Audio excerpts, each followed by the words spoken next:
Boa tarde. Bom, retomemos. Eu peço desculpa a vocês pela interrupção, mas vamos voltar à nossa aula, né? Então, nós vamos retomar aqui o prefácio de Victor Hugo a um drama dele chamado Cromwell. Esse prefácio, na verdade, ele é muito mais do que prefácio, né? Ele é considerado um manifesto no sentido de realmente abolir todas as regras da produção clássica, né? Como vocês sabem, o drama clássico, né, ele tinha regras rígidas, ele possuía a unidade de tempo, de espaço e de ação. Ele estava dividido entre comédia e tragédia. A comédia retratava os pobres, a tragédia os nobres, e essas duas instâncias elas não se misturavam, né? O prefácio é longo, eu não sei se vocês chegaram a ler, mas eu vou fazer nessa nossa aula um resumo do prefácio e vou tentar fazer um link com o prefácio de Gonçalves Dias, que foi escrito 20 anos depois, né, quando essas ideias de Victor Hugo já eram, digamos assim, consideradas meio que estabelecidas, né, na poesia, na prosa, no romance, né? E se a gente pensar, eram dois gêneros absolutamente novos, né? O romance e o drama. E o poema, aquele lá que Gonçalves Dias escreveu, né? Então, ele foi escrito em 1827, em dezembro de 1827, ele foi publicado, né, como prefácio desse drama Cromwell. O drama, basicamente, ficou relegado a segundo plano. O prefácio foi tão importante, foi tão definitivo, se consolidou como uma teoria do drama romântico, uma teoria do drama moderno, podemos chamar assim, né? Porque sim, os românticos já eram os modernos, né? Que a peça só foi retomada em 1956. E ele tem uma dimensão muito mais importante do que a peça em si. Então, Victor Hugo é, por excelência, é o escritor romântico por excelência e ele é o maior do seu século. E como eu já mostrei a vocês, como vocês já tiveram a oportunidade de conhecer, Os Miseráveis são considerada o romance francês do século. Certo?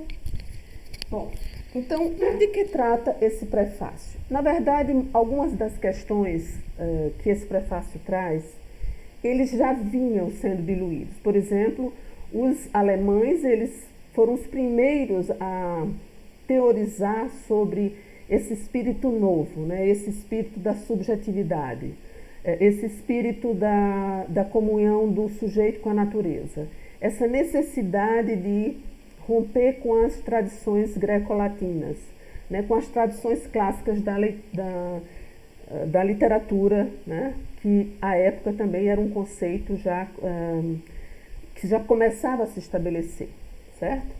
Mas vamos falar sobre o papel do prefácio no século XIX. Então, durante o século XIX, os escritores, sejam os mais famosos e os mais humildes, né, os mais desconhecidos, eles todos escreveram prefácio. Era quase como uma obrigação você publicar um livro e escrever um prefácio. E eles usaram o prefácio como forma de manifesto, né? Então eram tempos de completa revolução nas formas poéticas e dramáticas, e eles necessitavam de, digamos, educar o leitor, né, para aquilo novo que ele estava vendo, né? Então eram novas maneiras de ler e de escrever, né?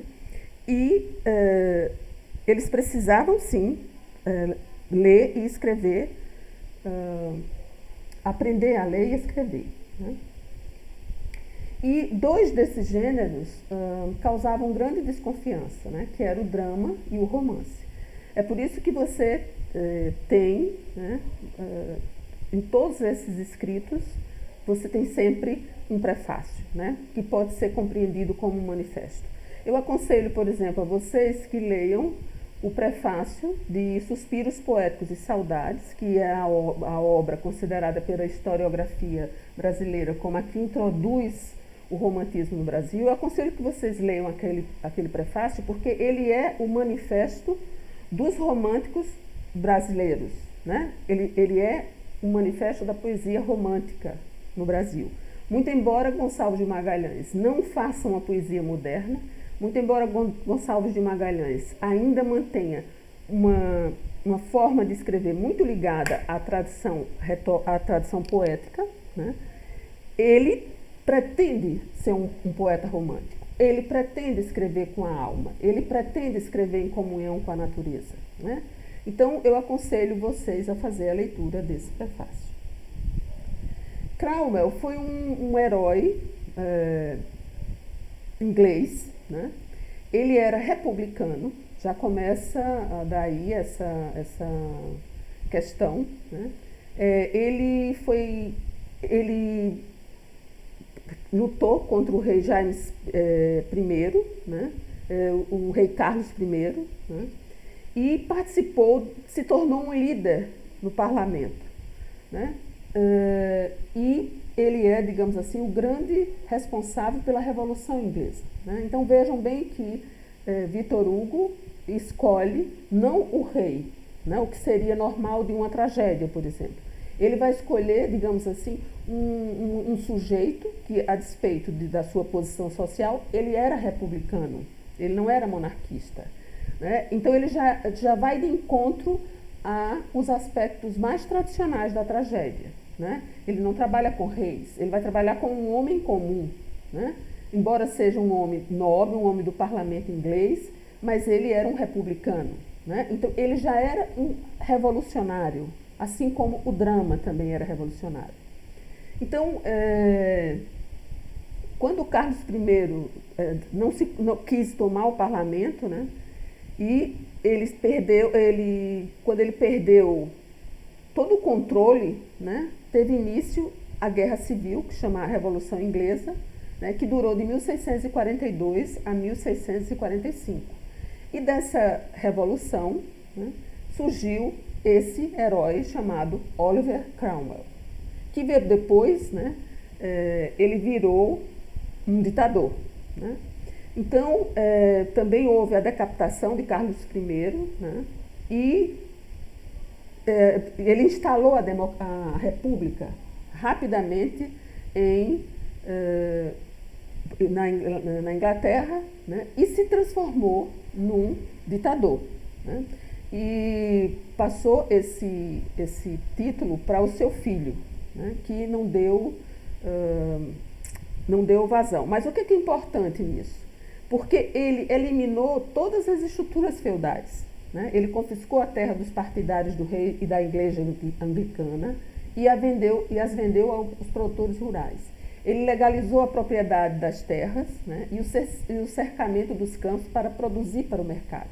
Então, de alguma maneira, ele foi, digamos assim, o líder do liberalismo econômico, né? Ele foi o grande responsável para que a Inglaterra entrasse como a grande máquina do capitalismo, né? Quer dizer, foi a Inglaterra que rompeu todas as estruturas feudais, né? Os modos de praticar a agricultura, os modos de praticar o comércio. O liberalismo nasceu na Inglaterra também graças a Cromwell. Então, ao mesmo tempo que ele deu impulso ao desenvolvimento comercial e marítimo da Inglaterra, ele manteve a conquista da Irlanda e da Escócia e ampliou o império colonial inglês nas Américas, conquistando praticamente a hegemonia inglesa sobre os mares, né? Então, ele de alguma maneira transformou a Inglaterra, né, esse Reino Unido, né, no grande, que foi, digamos, o grande império, né, que durou até fins do século XIX, né, como vocês sabem. Então, digamos, o que é mais importante desse prefácio, né? Então, tirando de Cromwell, onde é que a gente encontra o que é o grotesco, né? Quer dizer, como é que junta como diz o título, como afirma o título, do grotesco e do sublime. Né? Vamos pensar no filme Os Miseráveis. Né? Onde é que está o grotesco? Né? E onde é que está o sublime naquele filme? Né? Então vejam, qual é a origem de grotesco? Derivado de grota, o termo grotesco designa etimologicamente certo tipo de decoração ornamental encontrada em grutas da Itália. Estes ornamentos eram compostos por desenhos, pinturas e esculturas que ilustravam a mistura dos reinos animal, vegetal e mineral. Esta combinação deu origem a formas que, por romperem com o ideal clássico, foram classificadas como irreais, diabólicas e até mesmo monstruosas, que é a forma que a gente tem uma certa familiaridade atualmente é com essa forma diabólica, né? Então, o termo grotesco, né, designa a decoração ornamental encontradas em grutas da Itália. Desculpa, estou repetindo. Bom, Victor Hugo, em seu prefácio, irá consagrar o grotesco como elemento-chave da arte romântica. Vamos pensar nos personagens Jean Valjean e na personagem feminina, Cosette, vamos pensar como eles são personagens grotescos, mas que no grotesco surgem personagens sublimes, surge o ideal sublime do ser humano, né? Mas, ao mesmo tempo, toda a narrativa, por exemplo, ela é das sombras, ela é uma narrativa do esgoto, ela é uma narrativa digamos, do âmbito mais baixo, digamos, mais degradante da humanidade, né? Então, o grotesco como modalidade narrativa foi proficuamente aproveitado pela literatura que circulou nos jornais e periódicos, vide Edgar Allan Poe e Baudelaire. Os romances Os Mistérios de Paris, de Eugênio Sue, Noite na Taverna, né, de Álvares de Azevedo, e Mistérios da Tijuca, de Aloysio de Azevedo, são exemplos de grotesco. Né? O grotesco tem relação com o crime, com o escuro, com o sujo. Né? A estrutura do prefácio. Né? Ele divide o prefácio, para ele, o drama está dividido em 3 tempos. Nos tempos primitivos, nós tínhamos odes e hinos. Né? Eram os tempos líricos, eram os tempos da lírica, da poesia. Depois nós tivemos o tempo antigo épico, que é o tempo da epopeia e da tragédia. E, por fim, nós temos os tempos modernos, que são os tempos do drama. O drama que vai, digamos assim, melhor captar a essência do herói moderno, né? Em todas as suas contradições. O drama moderno, por exemplo, ele não imita. Ele é um dos aspectos do drama, né? Como é um aspecto da poesia, como você viu, a gente viu lá em Gonçalves Dias. Não havia um modelo para a poesia, não havia um modelo para certos temas. Por quê? Porque a poesia variava de acordo com o estado de espírito dele. Da mesma forma, o drama não pode imitar a tradição. Por quê? Porque cada herói é um herói diferente, e para que o poeta possa ser verossímil, ele tem que se adaptar ao herói e não às regras. Né? Então ele tem que, para ser verdadeiro, para ser honesto com o seu herói, com o seu personagem, com a sua personagem, ele precisa exatamente dessa individualidade, de romper com essa tradição clássica também, que é a tradição da imitação. Então, o que é o tempo primitivo lírico? Né? Os tempos primitivos são aqueles nos quais o homem está intimamente ligado ao divino, e suas representações artísticas, sua poesia, surgem em hinos, odes, entoadas naquilo que Hugo chamou de lira de 3 cordas, Deus, a alma e a criação. O tempo primitivo estava organizado em células familiares, né? Tinha uma estrutura patriarcal e também a gente observava a ausência de propriedade privada. Era sobretudo o tempo da vida pastoril e nômade. O tempo antigo épico, né? A grande representação desse tempo é Homero, né? Ele domina a sociedade antiga, né? Por quê? Porque Homero, ele é, digamos, o grande cantor da epopeia.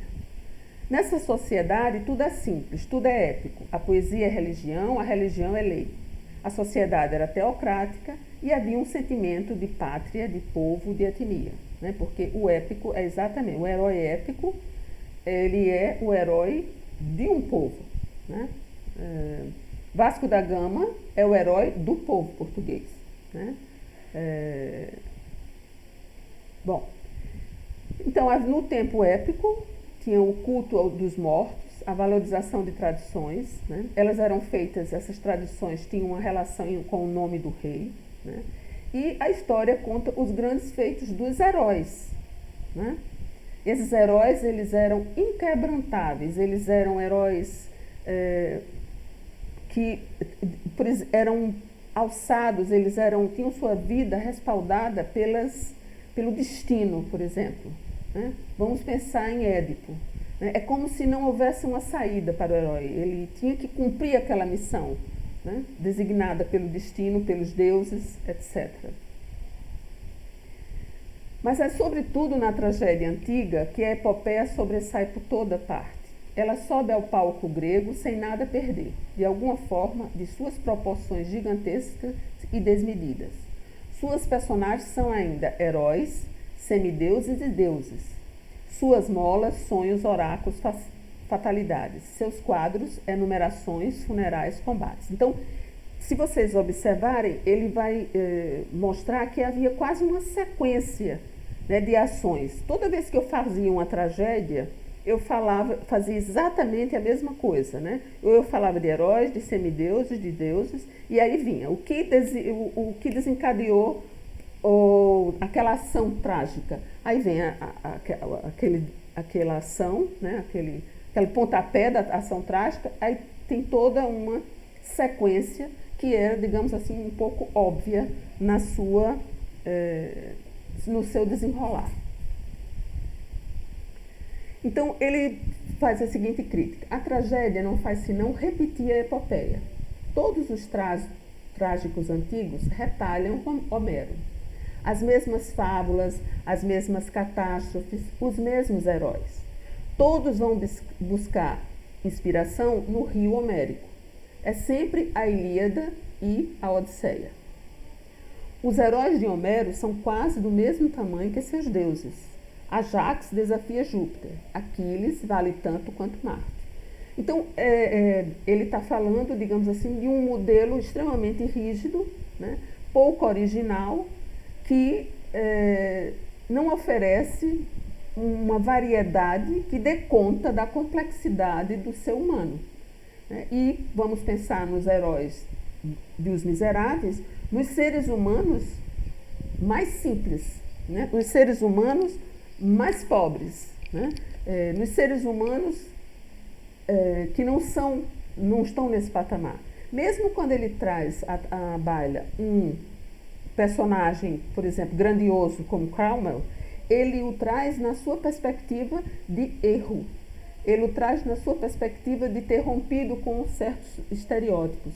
Ele o faz na sua perspectiva de, ao mesmo tempo, ser um ditador e, ao mesmo tempo, mudar, por exemplo, as regras do feudalismo. Então, essa ambiguidade você não vê no herói trágico.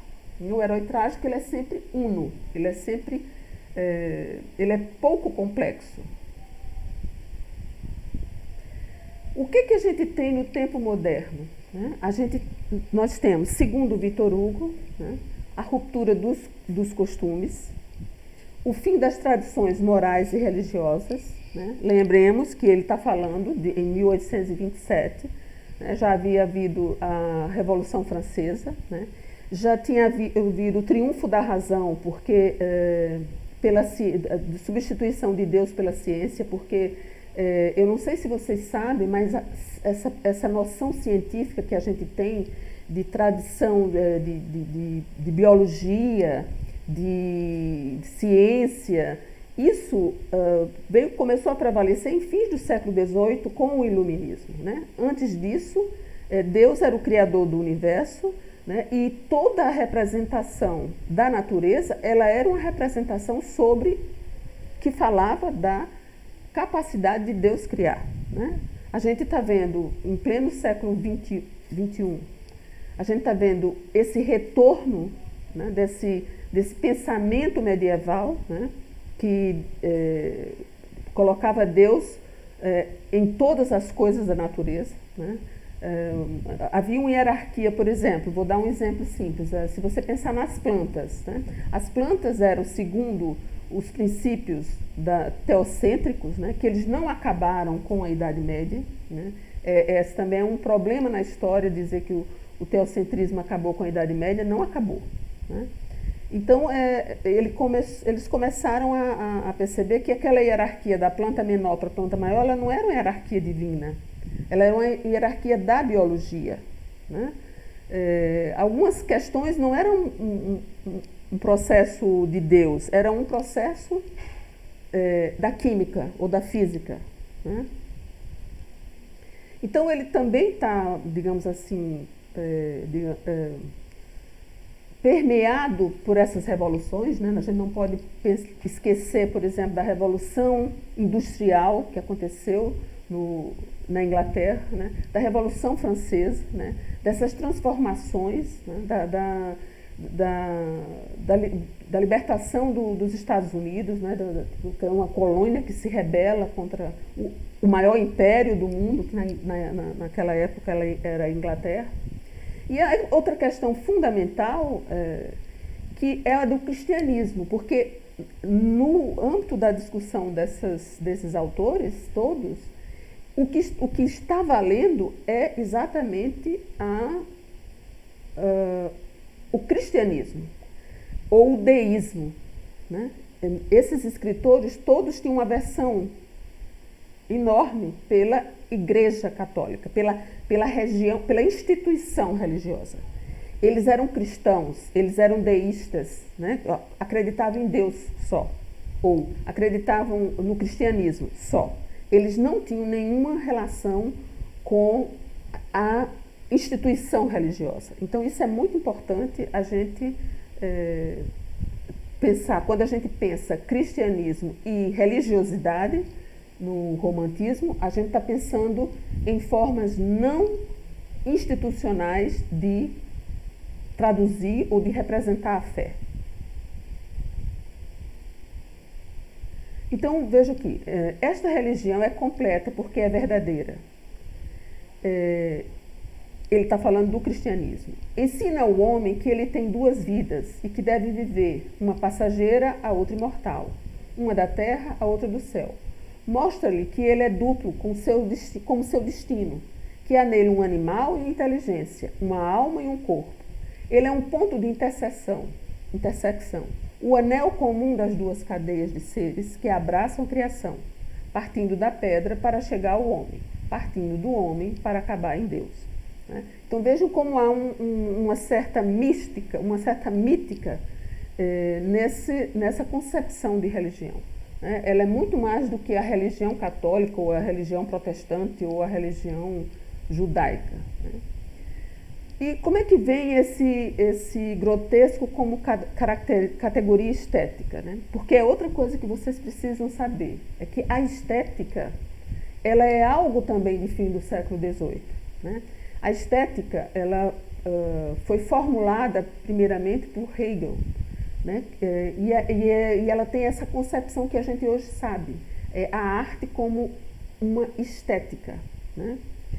E aí o que tem a relação entre grotesco e cristianismo e estética?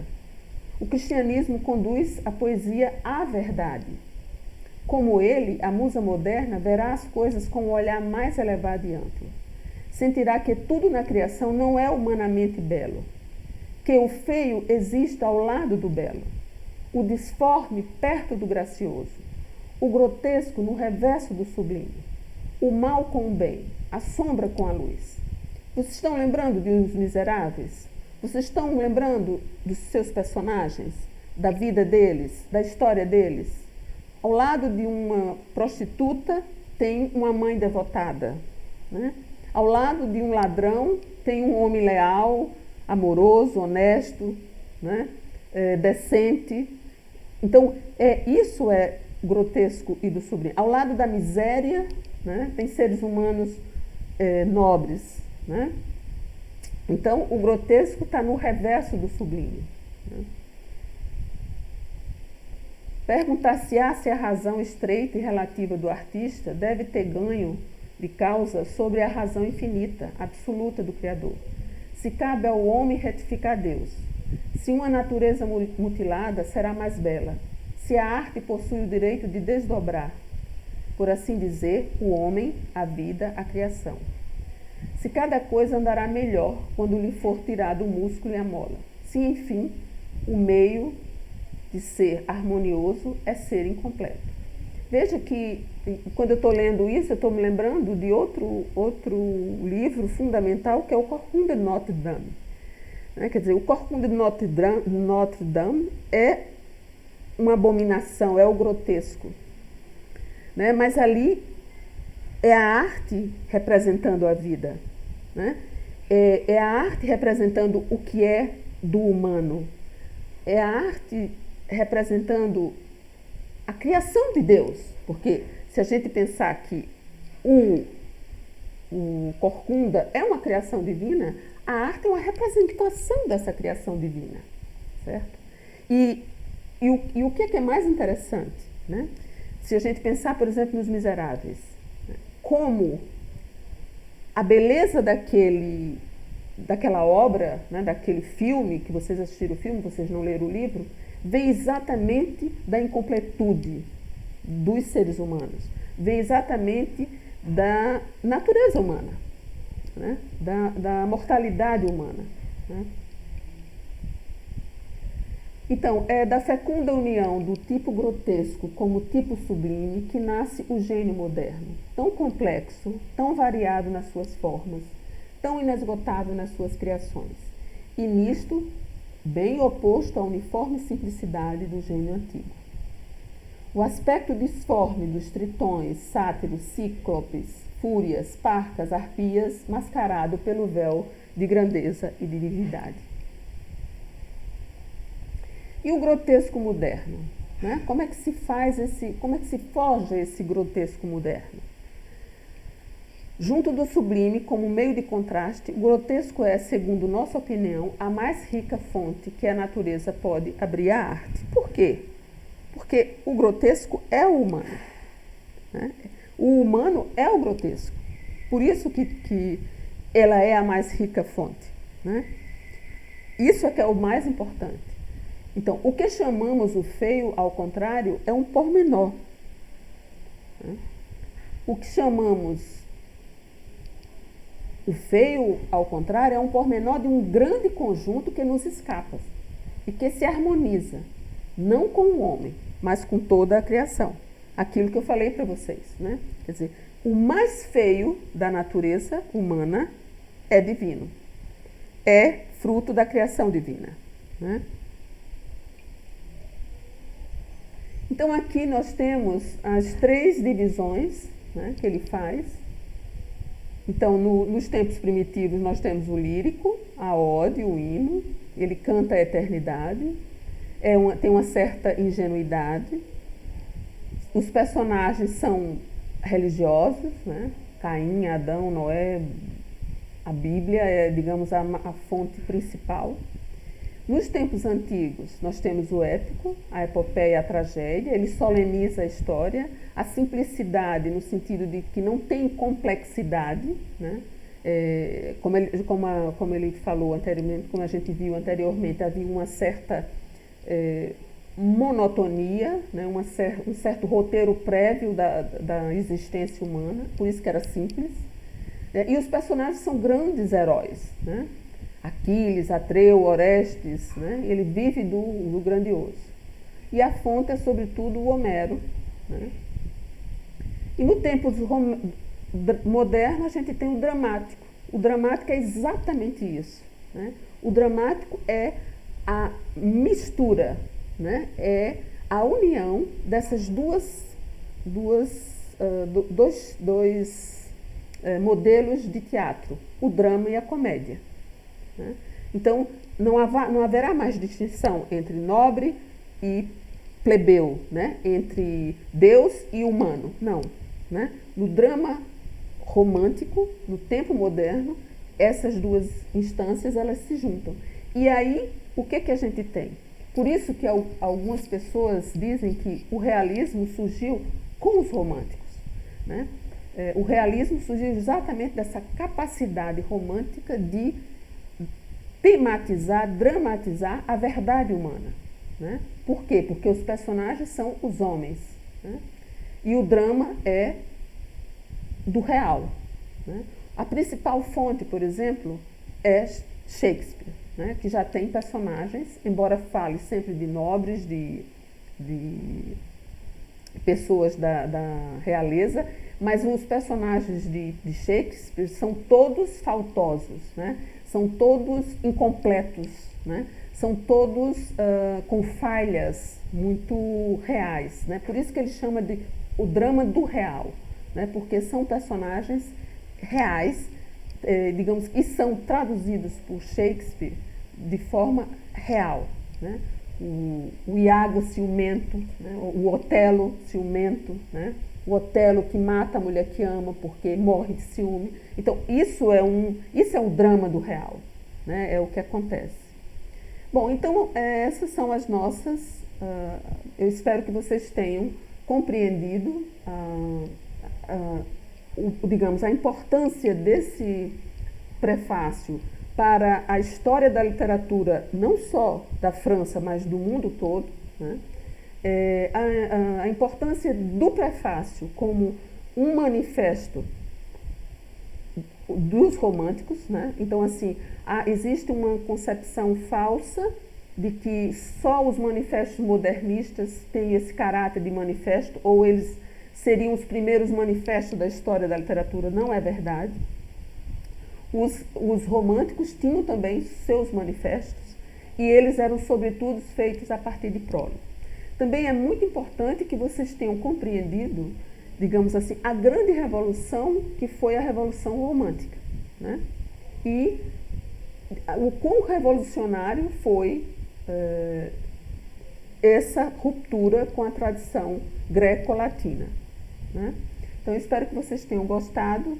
Eu vou postar um fórum de dúvidas, vou postar essa aula no SIGA e colocarei um fórum de dúvidas para vocês tirarem as dúvidas.